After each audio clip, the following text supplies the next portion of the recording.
Մեկը իր անկերուհուն ուղարկում ասենք 4.5 միլիարդ դրամ կամ միլիոնավոր ինչ որ դոլարներ։ Այս դեպքում օրինակ ուղղակի վեկալա օֆշորային իր գործընկերոջը եւ իր անկերոջը 700 միլիոն դրամ անիվից փոխանցել ախպեր։ Դե նրա մասին չի որ ասենք մարդիկ ինչ որ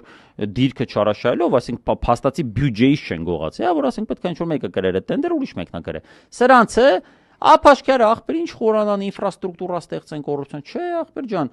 Ավինյանը իրա կնգա ընկերուհուն 4.5 միլիարդ դրամ էր թե 4.5 միլիոն դոլար ինչ որ այլանդակ տիպ մի խոսքով մի շաբաթվա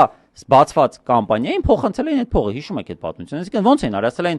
ընկերուհու 10 թոմ այդ կամպանիա բացի, եկող շաբաթ 4.5 միլիոն դոլար կփոխանցել։ Հա, էլի, ընկերուհուն մարդը փողա փոխանցել։ Վազգեն կարացել է, արել է, հետո ինչ որ պետական փող ախպեր։ Պետությունը Նիկոլը չի, չէ՞ թե կառավարությունն է Նիկոլը։ Իրանք են իրանց ախպեր։ Միջեբից միջջեբն են դնում։